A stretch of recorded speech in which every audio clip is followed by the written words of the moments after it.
This is real. People get quite angry at me when I put this up. This isn't ESPN FC odds. This isn't English odds. These are the odds that the bookmakers are currently giving on who's going to win Euro 2020. And according to those bookies, who aren't me, England are joint favourites, along with France and Belgium.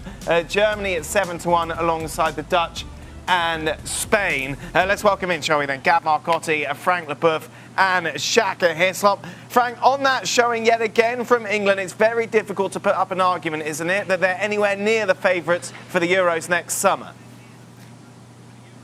I have to agree with what you said, Dan, because if I'm not surprised to see France second place, I'm a little bit surprised to see Portugal not being close to the first place with the game that I watched yesterday.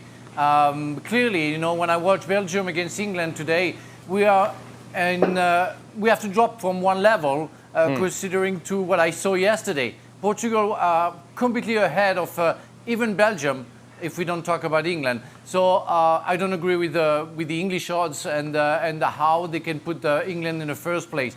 They dominated the game in the second half, but really the level technically, what they can do with the ball, what they can do without the ball, it's still a question mark for me how they can be in the first position. Gab, why are you shaking your head? What's wrong? Well, no, I mean, I think, well, two things. I mean, one is bookies' odds often reflect what the markets say and where people are putting their money on. So that often explains why England and Manchester United and clubs like that are often shorter than others would like them. But I think with England, people are kind of projecting forward a little bit. They weren't that bad tonight against Belgium, who are a very, very good side. They could have played another 90 minutes and not scored. That's quite bad, isn't it? Because you're supposed to score. Possibly, but in the end, they were beaten by a tremendous free kick and a double deflection. And I think with Sancho in there contributing from the start, with Trent Alexander-Arnold, you know, the real Trent Alexander-Arnold, with Sterling in there, the real Raheem Sterling, I think a lot of people feel it's a different story. There's still a ton of issues at the back and in central midfield, absolutely, possibly in goal as well. But, you know, nobody out there is any great shakes right now. I thought France were excellent yesterday. And I think Frank's right to compare the quality that we saw in that France-Portugal game to what we saw today. And I understand a couple of key players missing for England, but France are playing without Kylian Mbappe, so let's not give them too many excuses. Or Belgium without Eden Hazard. It is a different level of football. It is. And I think what we have to understand when we watch England play is they had a lot of the possession. But why did they have a lot of that possession in the second half? It's because Belgium didn't really feel threatened by it. Okay, yeah, have the ball. Oh, yeah, Jack Grealish dance on it, step on it, great, fantastic. But are you effective with it? Are you doing something with it? Are you efficient with it? No, no real threat. In fact, when you look at the real chances in the second half, even though England had most of the ball and had most of the possession, and they were parked in the attacking half, the real good chance fell to whom? Romelu Lukaku, on the one play that actually Belgium went forward. And so it gives you an idea that Belgium didn't really need to do much more than what they did. They were up to nothing and say, okay, they can't break us down. We're just going to sit here, and if we catch them on a counter, we make it 3-0. It's good night. Take care. See you guys later. England, once they get into that final third, become very limited and absent of ideas. England overhyped, as always, Shaq? Yes, but listen, I thought England were better today, certainly than the scoreline suggests. Keeping in mind that, how could they be better when they didn't have a real shot, Shaq? The one shot came from Harry Kane in the first half, and that was it. How can you have all that ball but not test Courtois in the second half? You can't say that they were better than it suggests. Listen, it's international football. It's not club football where you're going to have 24 shots in a game. Harry Kane had one cleared off the line in the second half. Mount flicked one through to Harry Kane that he had trouble digging out and ended up putting it straight at Courtois. 5 times out of 10, you think that net is in the back of the net with Harry Kane. It's international football. Chances are more limited, and you have to take them.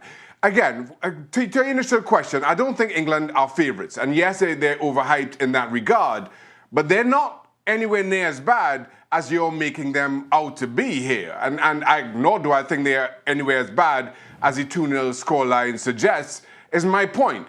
With Rashford and Sterling, it gives them a different look if they want to play on the counter-attack. And I think the emergence of Grealish, again, gives them something that they hadn't had before.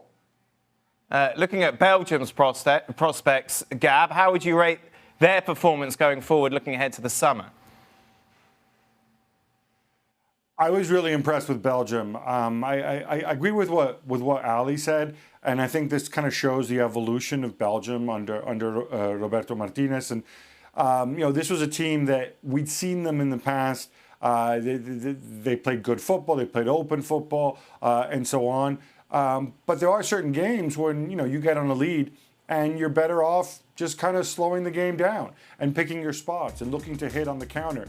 I thought they did that very, very effectively. England took a ton of shots in that game. I think it was 14 shots at the end, something like that. But there weren't that many chances created against them. So I thought it was a very mature performance for Belgium. Maybe a function of the fact that a lot of these players are older, but certainly I think more encouraging than some other performances. I think they look good.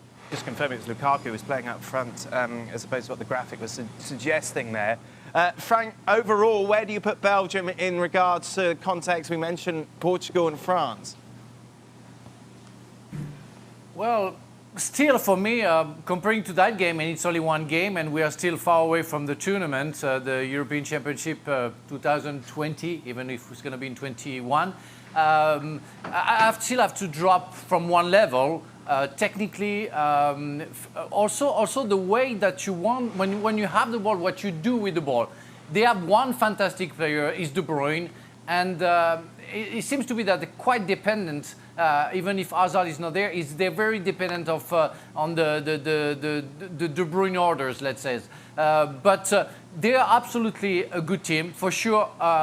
Shaka said we're talking about England being bad. We don't say they're bad.